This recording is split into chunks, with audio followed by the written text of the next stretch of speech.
Welcome to End of Life University on YouTube. In this video, I'm sharing with you a conversation I had with Christina Holbrook, who's an author, and Walker Vreeland, who is a producer.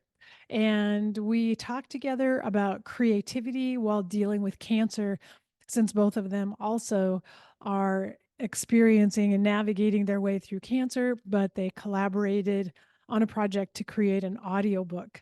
And so it's a really fun and heartwarming interview. I think you'll really enjoy it.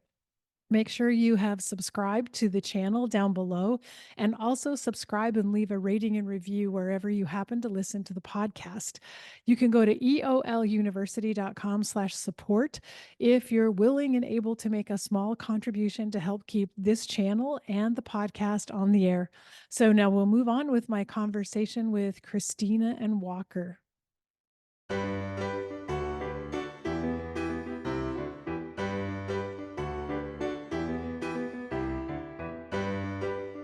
Today, I'm so excited to welcome two special guests, Christina Holbrook, who's my friend, and Walker Vreeland. And I'm going to read their bios for you so you'll know more about them. Christina is an author whose debut novel, All the Flowers of the Mountain, is a winner of the 2023 Colorado Book Award, a bronze medalist for the 2023 IPPY Award, and one of three finalists for the New Hampshire Literary Award for Fiction. Her essays and short stories have appeared in newspapers and literary journals, and her short story collection, Table for One, was released in July 2023. And you can learn more at her website, ChristinaHolbrook.com. So, Christina, welcome. Thank you. I'm so happy to be here.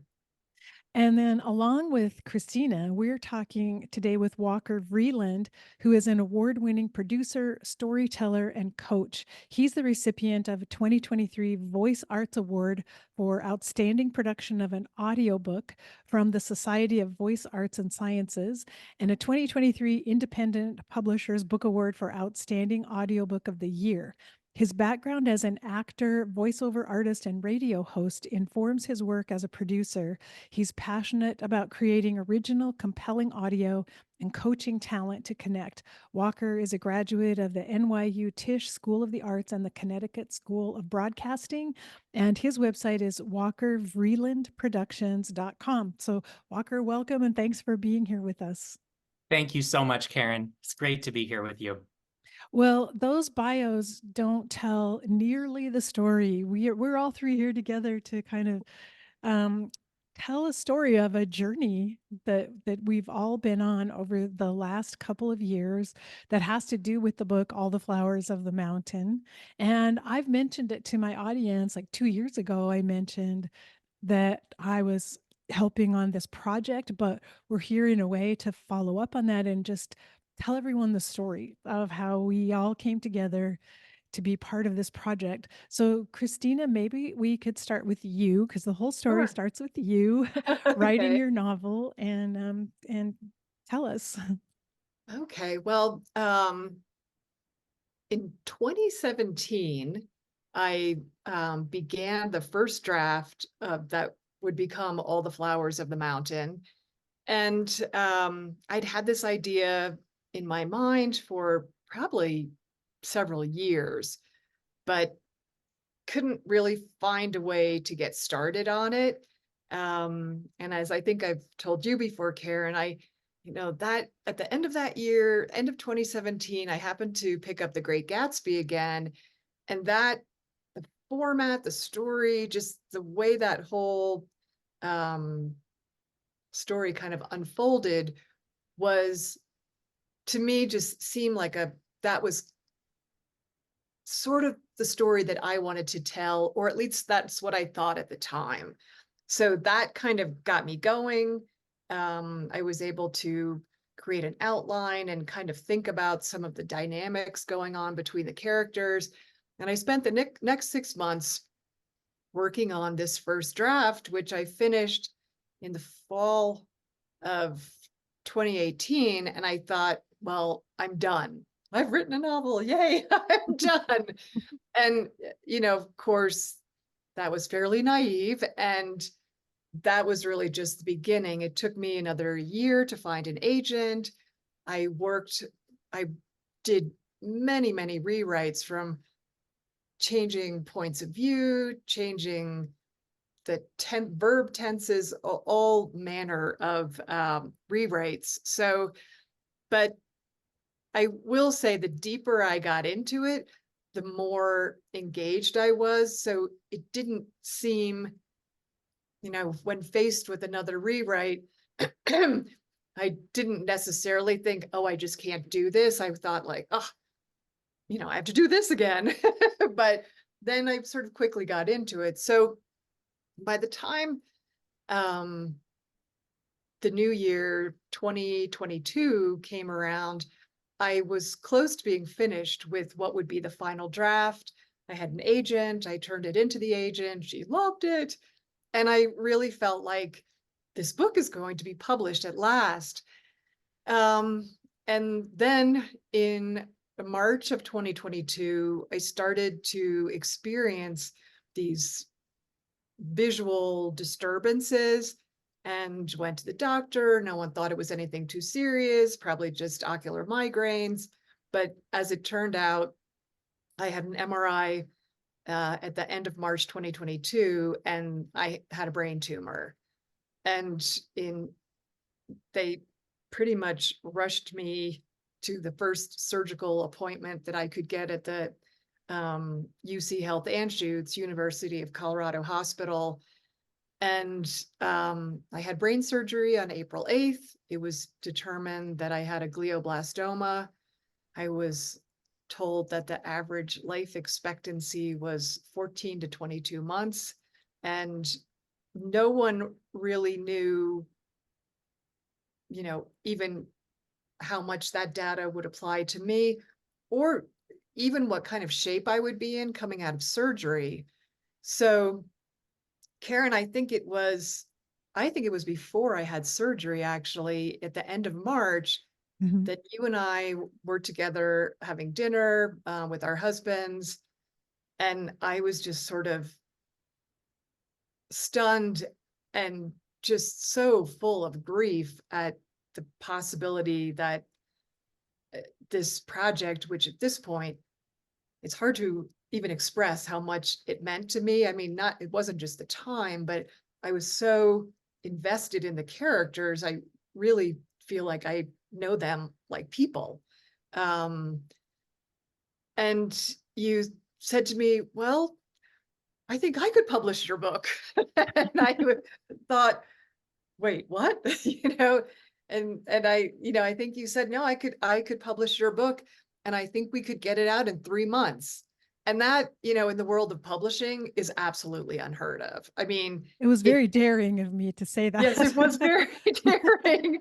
But I guess, it was an emergency. It really felt to all of us like an emergency. And, in the world of publishing, it takes years to find an agent, years to find a publisher. Even when the book has been acquired, it can take several years for the book to be released. So I just had no hope that that would ever happen. And so it was like a miracle. It completely shifted things for me. And, certainly going into that surgery gave me a reason to really hope that surgery was successful. And I remember yeah, I remember that dinner so well. And yep, as your friend, I mean, we were stunned also to hear the news, completely shocked, also grieving and not knowing what is going to happen, what can we expect. And I remember thinking, I want to do something to help. What could I do? And the first thing that popped into my head was publish the book, because I thought, you know what, there's so many things that you could possibly lose in this situation. What if you don't lose the book? What if the book yeah. gets published and you still have that no matter what else happens? And that seemed like that's the one thing I could do that might actually make a difference. Well, I mean, it has made such a difference. And you know, it, it it's with the book, I mean, it's so much more than that. It's all of, your sort of creative self coming together to try to create this world and these characters, and to think that that would never really be realized in a way was just it was terrible. It was like that was almost the worst thing. So I mean, it was miraculous. And then we put together that wonderful team of editor, designer, copy editor, proofreader, and everybody jumped on board and was so motivated, I think, because of the urgency of the situation. And the book was published in July of 2022. So that it was pretty amazing. I thought it was amazing the way the team came together because I don't know, the people who worked on the book were just the right people with just the skills that you needed. And it's almost like you put the word out and there they were. Suddenly we Yeah. had this whole team and everyone was on board. Everyone knew we were rushing and everyone cooperated. I've just never been part of a team that was so focused and working so hard together to make this happen. And Yeah, no, it was pretty wonderful. They were great. They're a great group of women. It was a female team at that point. So of course, we had our share of setbacks too, of things kind of going wrong, like the color on the cover not turning that's out right on the right. first printing, which Oh my delayed God, the that's right. printing. And And like we, rushing to get the copies to the bookstore for the book signing, and yeah, yeah, yeah, and the order not coming through when it was supposed to, like a lot of, oh, yeah, a lot. There were moments of stress, but in the end, everything worked. Everything yeah. happened on our timeline and came together.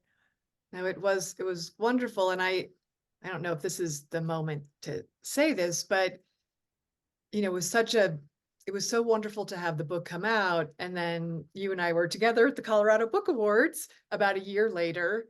And so that was a really wonderful moment, and really surprising to me, I think, because it was such a, seemed like such a glamorous event. And there were some really pretty well-known writers there who had written many books. And so it was quite an honor to win in my category. So, and I was so happy that you were there too. Oh gosh, that was such an amazing moment. And that felt like a miracle, not a miracle because the book deserved it. It's just, it's awfully hard to get your book noticed in the Yeah. field out there when there's so many talented writers these days. And so we were being realistic, like, well, chances are it's not going to win. Yeah, And when that's they true. It's true. announced the title of the book and your name, it was just, that was the most amazing moment. It was. Well, and so then Walker comes on the scene. So tell us more. I want to hear well, maybe Walker, well, I don't know who wants to go first to Well, tell I about could your give a coming together. little lead up. I had also entered All the Flowers of the Mountain in the IPPY Awards, the Independent Publisher Book Awards, I think is what it is. And so at that ceremony, which I think people were still sort of trying to do this hybrid Zoom in person situation, but that was actually a Zoom award ceremony. And that's when I met Walker, because Walker was the winner. You'll have to describe exactly what the award was titled, but Walker won in his category. And I thought, that that guy seems like he knows what he's doing. And and Oh, after that award ceremony, I guess a few weeks later, I contacted you about maybe doing an audiobook of All the Flowers of the Mountain. yeah. I just want to say too, hearing you two tell the story from before I became a part of it, it just made me realize how unique this project is for so many reasons, and also how unique this conversation is, because we might not be sitting here today having this talk if it weren't for you, Karen. So Yeah. thank you for stepping in, swooping in, and for everything that you did to, as a leader to bring it to fruition. Um, I don't know how often it is that you have guests on your podcasts where you are involved in their project in some way, and there are so many just kind of these miraculous synchronicities about everything, all the pieces that came together to make this what it was, bringing us to this moment. So that's just incredible. So yeah, that I remember meeting Christina at the IPPY Awards, which was remote. I had won for Outstanding Audiobook of the Year, which I did not expect because, well, I'd never expect to win anything. But also it had taken, that particular audiobook project had taken a long time because I had been sick myself during the production process. So it was a long, drawn out process. And so it meant that much more. So Christina and I connected, and it wasn't long before she told me her story, and then I told her my story. My story really begins before the last iteration of it, because I've had some health issues my whole life, really. I had, when I was in my late teens, I was diagnosed with a degenerative liver disease, and that was something that I kind of dealt with throughout my 20s and 30s. I also dealt with a lot of mental health issues throughout my 20s. It was hospitalized briefly when I was about 27. I was living in New York, being an actor, and doing my best to kind of be a stable person in the world, kind of failing miserably. Ended up leaving the business and went into broadcasting, then ended up hosting my own radio show in New York for about 10 years. And then I left that when I was diagnosed with cancer in 2016. Unfortunately, one of the issues with the liver disease that I was born with is that it puts you at high risk for cancer, for bile duct cancer. And so I got that diagnosis. I was 36, 37. I had a liver resection at Sloan Kettering in New York City, which is where they took out 3/4 of the liver. And then, that was enormous. And then I kind of went back and tried to resume my life, and was back in New York City. And I had started producing because people knew I had this background in radio. They knew that I had been an actor. And people just started asking for my help. Will you help me produce my podcast? Will you help me produce this audio piece? So I started kind of freelancing a little bit at a time, kind of working my way into it. Then 2020 happened, and I had all this time on my hands. So I used that as an opportunity to create my own production company. And then in 2022, on the first of the year, I woke up in the middle of the night and I thought I was dying. I couldn't breathe. I was lightheaded. It took a lot of energy to walk up a flight of stairs. Went to the hospital, and long story short, after months and months and months of tests, I had a recurrence, it turned out. And so I was in Philadelphia at the time, and I was told by the University of Philadelphia and every other hospital in Philadelphia that the only way forward, the only possible long-term cure, would be a full liver transplant. That was it. No plan B. I had to either be approved for a full liver transplant, or that was that. I'd have maybe a couple years to live. And so, however, no hospital in Philadelphia would do it. Because no hospital, and I was surprised by that, because I thought, well, this is not as a city like New York or Chicago where I am now, but still medically a pretty sophisticated city. So that freaked me out that nobody in Philadelphia would do it. And then I went about the next year, as I kind of slowly lost my mind while fighting for my life. I did finally get approved for a transplant, a live donor transplant at the University of Pittsburgh, where the liver transplant was pioneered. In fact, that's where Dr. Starzl created the liver transplant. Um, my younger brother, Taylor, I have two younger brothers, and both of them offered to donate pieces of their liver. Wow. Wow. My brother, Taylor, who's 4 years younger than me, was a match. And so he selflessly, gave me the gift of life. And Wow.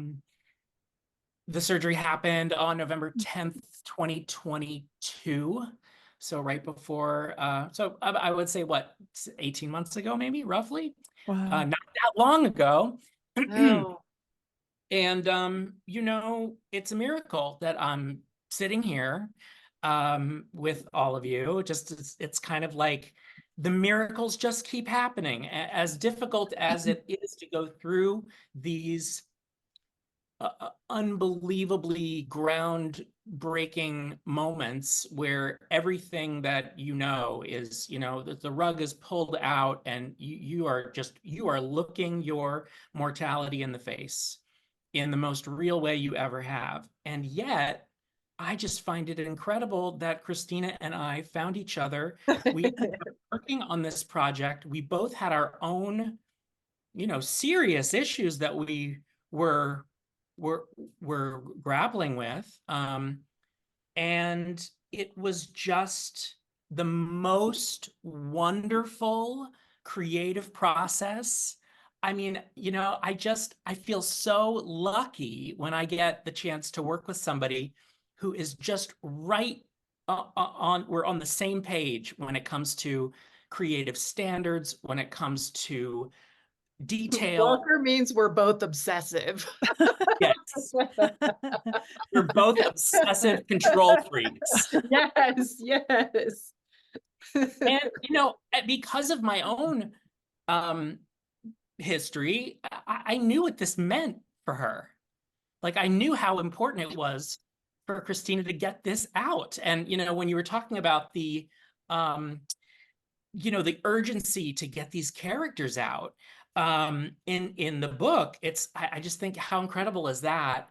First of all, to have that, it's such a gift to have that creative process, but also how amazing is it that it's like it was just as important for her to get those characters out and to get the story out in many ways as it was for her own self to be alive in the world, and that's sometimes how I feel. And that really is a relief because it feels it again, as I was saying to you before we started taping, that it widens your scope on everything. It just reminds you, wow, things are not as you're Christina and I both have tests every month, and everything sometimes is all everything. The stability of the mind lies in balance of what numbers on a page say. Yeah, And yeah, yet, and life can get narrower and narrower and narrower to the point where it sometimes feels like the only thing in the world that exists is you and these numbers, or you and the results of this MRI. And when you're a creative person and you have a project that you're working on and it matters profoundly to you, things then start to open back up and you're Mm. able to I think function better, and you're allowed to, I think it helps you see the truth of the situation better. And so it's so true. And I think it's makes me feel so good to hear you say that, because that is exactly my experience of like everything. Like I am alone in this box that's getting smaller and smaller and smaller. That's where I can go. And working, that's where creativity does have that expansive quality. So working on a project with my characters, or, working together with Walker, which is both the creative, and then we're sort of like goofing around, and sometimes in a morbid way, sometimes in just a funny way. But, we both kind of get where the other person is at. And then we both have this, very, like, as I was saying, sort of obsessive way of working that, moving this here and there, or this has to be redone because it needs to sound a little bit more like something. But I feel like we're both mostly on the same page with that. Or once in a while, Walker will say, "No, this is okay. We don't need to redo this again." Yeah. And it struck me, Walker, you mentioned that you were sick when you were working on the audiobook that won the IPPY award. You were sick during that time. And Christina, same for you. You were having surgery and Yeah, yeah, chemotherapy and trying to read, proofread yeah, copies of your book, which was a huge challenge in the midst of being sick and undergoing all this treatment to keep working on the project. And yet you did, both of you did, and both yeah. of you won awards, which is I really know, that amazing. was very nice. Yeah, Yeah, I mean, it was a full circle moment when I was in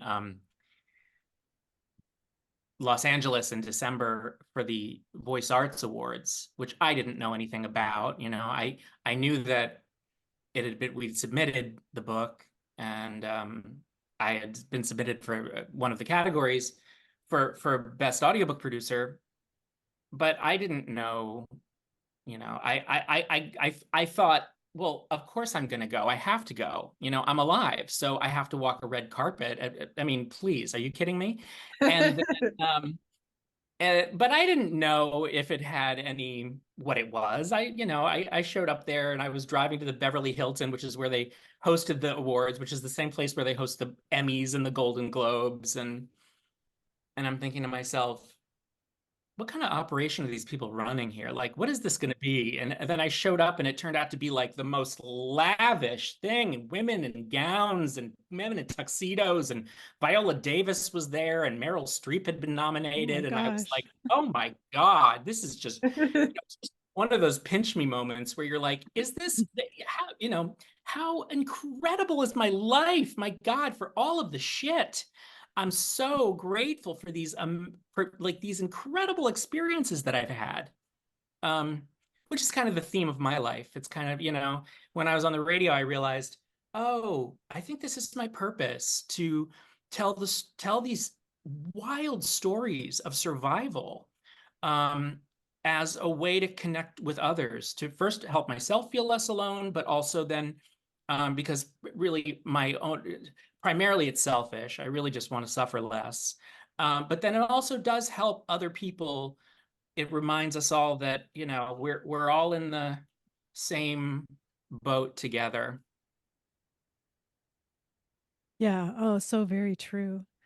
And it does seem you had said, Walker, it felt like you and Chris were just like meant to come together, to work together. And it's so beautiful to hear that. I'm just so touched about it. And I wanted to mention the audiobook just came out, right?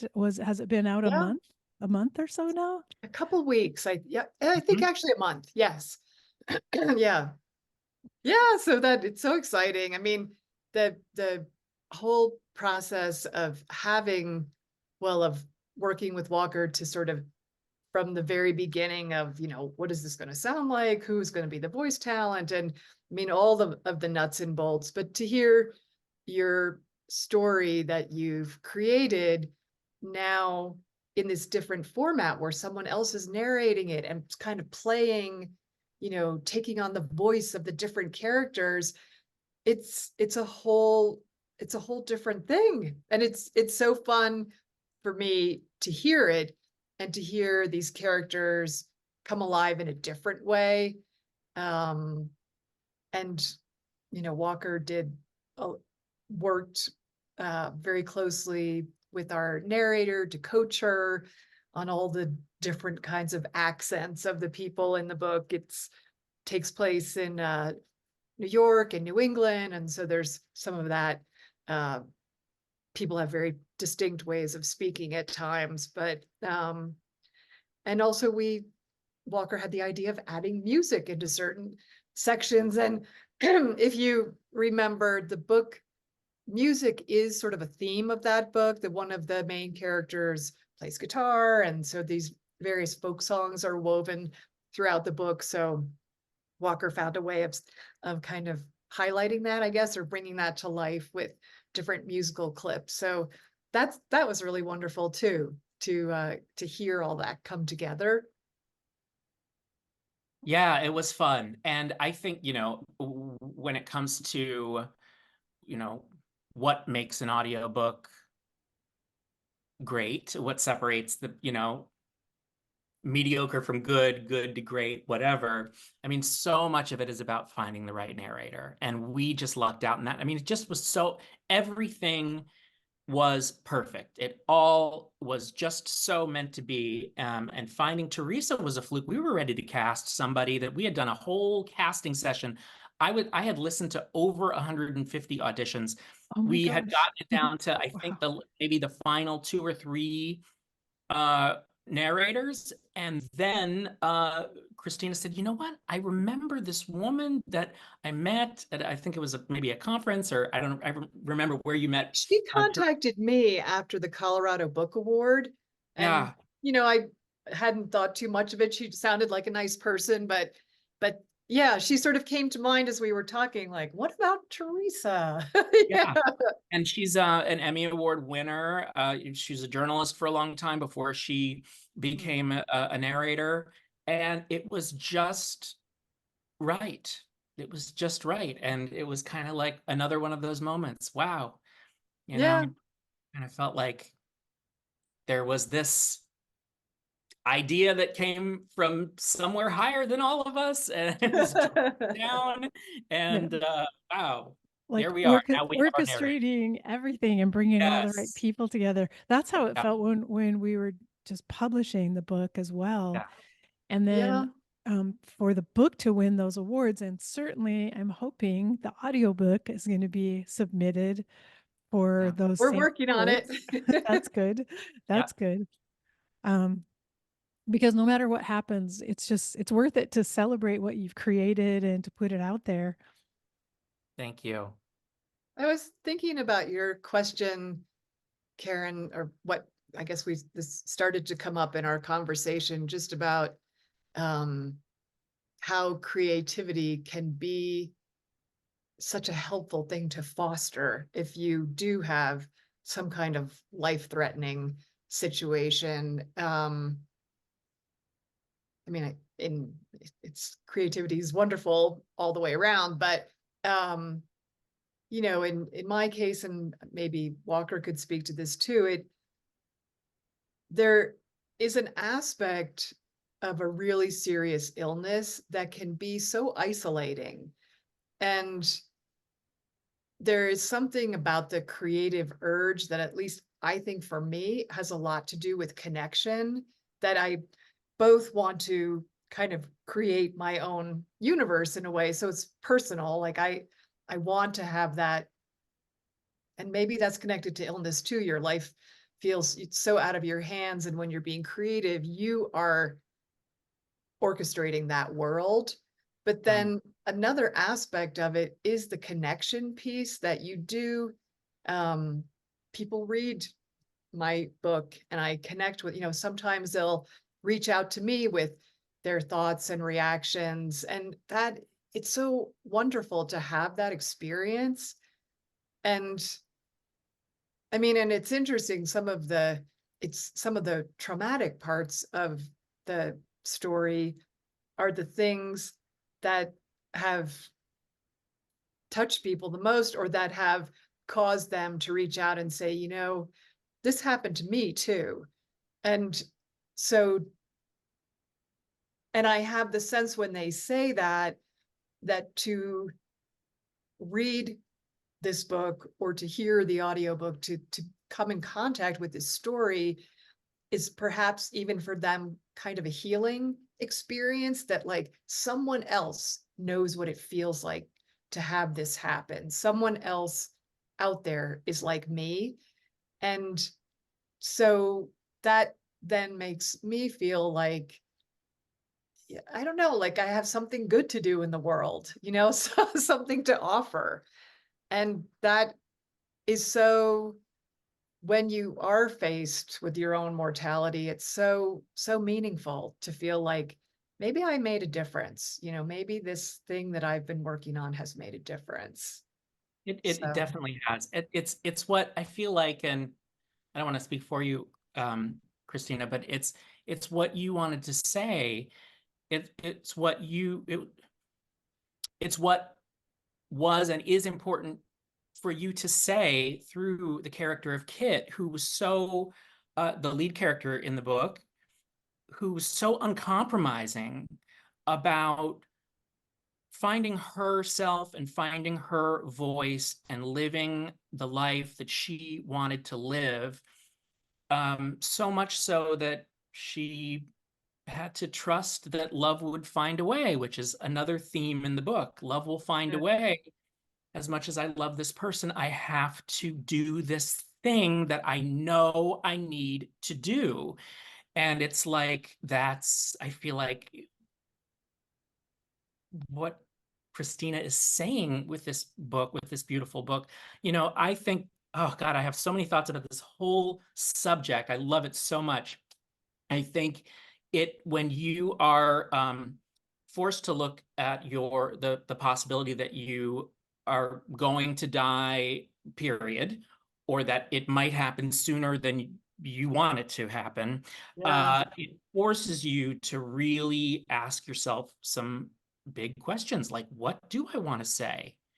Like, what stories do I have left to tell? And what are those stories and why are they important for me? Not to sound too self-important, but kind of what kind of legacy do I want my life to represent? And that's big. And I think also it is so empowering because this whole idea of kind of taking back your power, um, taking back Mm-hmm. control, not that Yeah. we have control, but it is a way to take control in terms of what is infinite, what has the potential to be infinite beyond you, what will live on, and it's what comedians do when they take their tragedy and reframe it and they claim it and own it. It's what Nora Ephron was talking about when she said everything is copy. It's all grist for the mill, and it's all an opportunity to kind of, again, like, really go deep inside yourself and ask yourself, like, who am I and what is important to me? Yeah. I think too, you have less inclination to try to gloss over or to make things nice. Like it's easier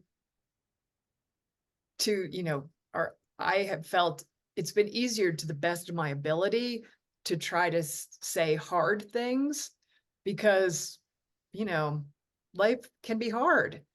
Um, and yeah, sometimes it's easier to talk about pain or suffering or the trials that people go through because that's life. That and those are the things in a way too that kind of make us softer or more kind and maybe kinder towards ourselves in the end too.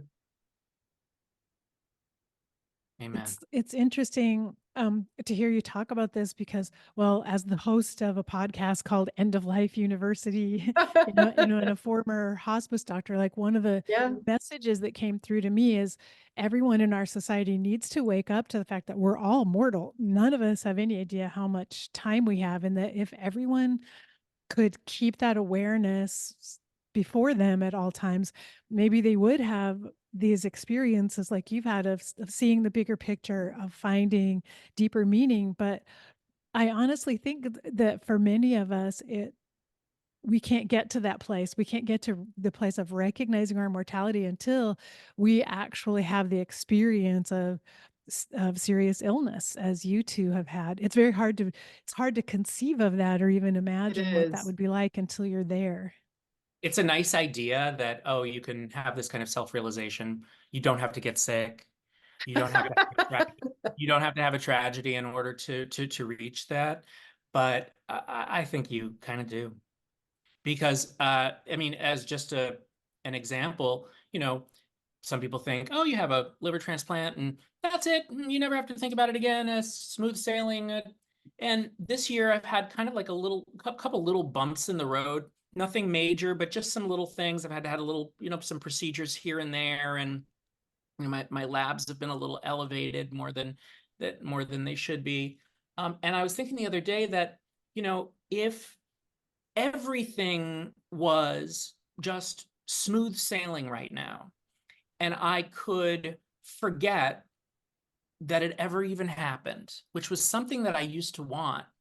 Oh, I Mm, wish I had the surgery and now I can just forget that any of that ever even happened. And I have to identify with words like cancer or liver, and I can just go back to the way it was before and just identify as Walker, the writer, producer, whatever. yeah. But if it was all smooth sailing right now, I would be living the same life that I was before. I would be just as crazy. I'd be just as obsessive. I'd be just as kind of miserable by small and big things. The bumps in the road are forcing me to get really real about, like, how do I live with this uncertainty? How do any of us live on a day-to-day basis and keep our mind right when Mm, there's so much uncertainty? And now I'm really, really, that's sort of the place I'm in now. I'm really trying to make peace of mind a bigger priority than survival.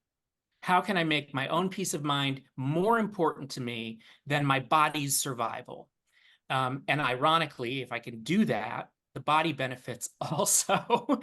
So, you know what I mean? So it's a Yeah. complete reframing that I would never have done if everything was just perfect.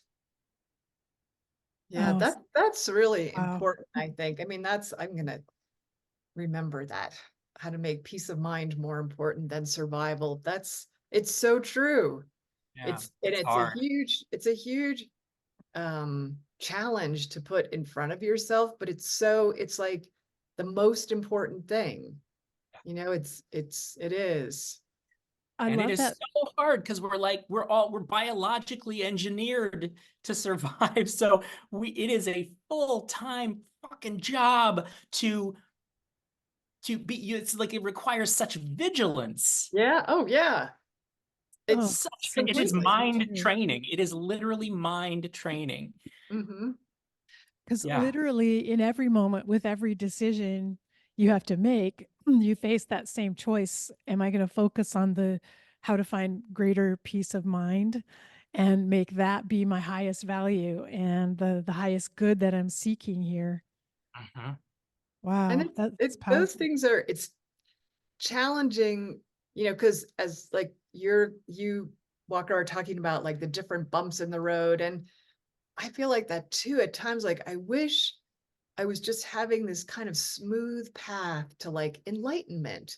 Right. It isn't Right. like that. It's, sometimes I feel like, whoa, I'm like looking out at nature, or I'm, experiencing something that's feels like very profound and connecting to the universe. And then other times I'm just like angry and like, you know, not nice to be around. And I think, okay, now it's been like a year of this or a year and a half or 2 years and I'm still cranky. Like, can't I, when am I going to sort of elevate to some higher state? But um, so it's a challenge, but um, that peace of mind idea is, in juxtaposition or whatever to the survival. It's the ongoing challenge, I guess. But when you do have those moments where you do kind of gain that peace, you realize like that's what matters. That's so important. I am still so cranky. I mean, I couldn't get this microphone to, I couldn't get this stupid microphone to work before we started taping. I just threw it out the window of my house. But like I so get it. It is such these small incremental changes that happen that you don't notice them. I mean, I'll still have hissy fits over small and big things. And yet one difference that I noticed, for instance, when you were reading my bio, Karen, Mhm. I was saying to myself, who is she talking about? Who is that? That's Walker Vreeland. That's just a character I play. Like, that's just the person I pretend to be during the day. You know what I mean? So already there's like a little crack in the foundation. If you know what I mean. So true. Like, who are you really at your core? What is your true self? And Mhm. for me, I was going to say the whole reason that I offered to help Christina publish the book is because of my intuition that just spoke to me in the moment at the dinner table in a restaurant when I had no clue what to say and the words came out of my mouth. And that I think there is something when we can get ourselves into that present moment, we're more able to tap into the intuition that, unbeknownst to us, is actually going to lead us into a really great place in the middle of something that feels terrible, but in the moment we can't see where we're headed. That's Right. true. Yeah. It's so true. It's so true. So it's kind of just like trusting. Yeah. Okay, I'm the right, I guess things are arising as they're meant to arise, I Yeah. suppose. Yeah. Yeah, exactly. And like saying something like, we're going to publish your book without having any idea how's that going to happen. How are we actually going to do that in 3 months? But then somehow, like, just trusting it and the pieces start to fall in place, just like it did with the audiobook as well. Yeah. Yeah. Even though a month later you were probably like, oh shit, what have I agreed to? Well, I mean, I, you know, it was such an amazing process. And I think, particularly for fiction, we got a great narrator. I mean, there were so many parts of that that I didn't understand or didn't realize the importance of. Um, and everyone, I mean, you and Teresa were very patient too. Teresa would go back and like redo stuff that we had a small issue with. And she seemed very committed to the project too. I think she is committed to the project. So, Absolutely. um, I can be a huge pain in the ass. And she just so patient and took performance notes and, redid things several times. yeah, And, a lot of narrators aren't as forgiving, and are not as open to a creative process like that, as if you're building, yeah. as if you're producing a film or a play. It kind of felt more like that. I know, Walker, you sent me a clip from the audiobook that I wanted to share, but I don't want to share it on Zoom because I don't like the way Zoom records. I mean, the audio quality is bad from if I were to play it into Zoom. So I'm going to edit it in later, but I thought Oh, maybe great. would you just tell the audience a little bit about this clip and why you chose it? Christina, why don't you do that? Yeah, I think, well, I think Walker and I were both trying to find like what is sort of the perfect the perfect clip, but this piece comes at the very beginning, and the story, All the Flowers of the Mountain, begins in the present day and then jumps back into the past, 1970s, 1980s, when the two main characters first meet. They're teenagers, they fall in love. Um, and in this particular clip, we're in the present, let's say, where their characters are in middle age and they have just missed each other in an art gallery. And Kit, the female protagonist, is just in despair that she and Michael have just missed each other. And so the gallery owner, who is her friend, and Kit is now an artist, the gallery owner comes over to her and says, like, who is this guy? Why are you so upset about this? And she proceeds to kind of to give him some clues as to why this missed chance meeting was so devastating to her. Mm. So I love it. And I love the message from the book that, stays with me, that keeps inspiring me, is this idea that love finds a way even against tremendous odds. Love can find a way. And that's something everyone needs to hear right now and everyone needs to believe in. yeah. Well, Yeah. and I think it's true. So there. Well, gosh, I guess our hour is up already. It's been so much fun talking with both of you about all the flowers of the mountain and how that all came together. And I'll be leaving links in the show notes so people can buy. I would say you need to buy a print version of the book and the audiobook, because as you said, it's almost like they're two different books in a way. I think it's really nice to read the print version and create your own version in your head and then Yeah. listen to the audiobook and how the narrator interprets the book and how the characters come alive in a different way. Yeah, and I think you can enjoy them in different. I mean, audiobooks are wonderful for long car rides, or I listen to audiobooks at night before I go to bed. And books may take a different place, but I think, and a number of people have chosen this book in print and audio format for book clubs too. So that may be something that your listeners are interested in. And So we made a book club kit that people can we use with did. tips Yes. for how to do a book club and like special fun things you could add to the book club. Um, I'll put that in the show notes too, so people can Yeah, no, that access I it. love that. And I actually have given that to many book clubs too. So it's very much appreciated. Karen, I just want to add one more thing, and you can keep this in or cut it out if you whatever you'd like to do. But I just felt compelled to tell you this, that I am in training to be a hospice volunteer. Wow.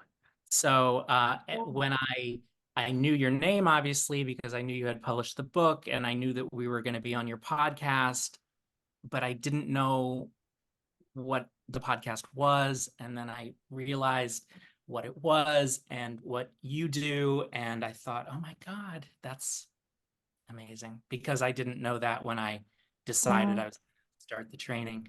So I'm really, really looking forward to that.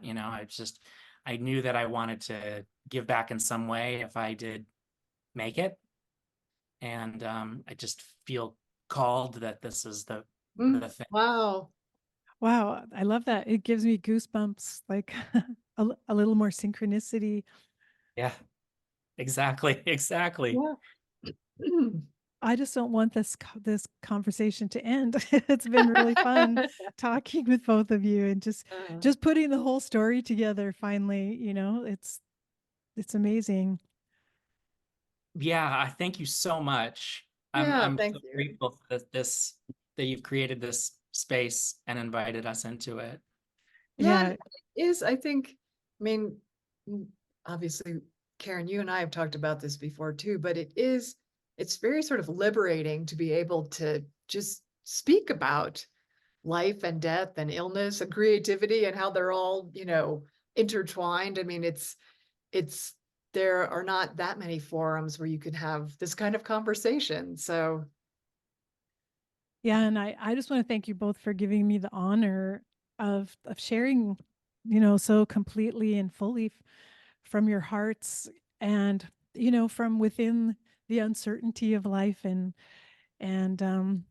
this is a moment I'll cherish that we all got to come together and now it's out there for the world too. So yay. Thank you so much. Yeah. thank you. I hope you found that conversation inspirational as I did with Christina Holbrook and Walker Vreeland. Um, and I hope it inspires you to stay creative and stay in the moment no matter what else is happening in your life. So I'll be back again next time with another conversation for you. And until then, take care. Bye bye.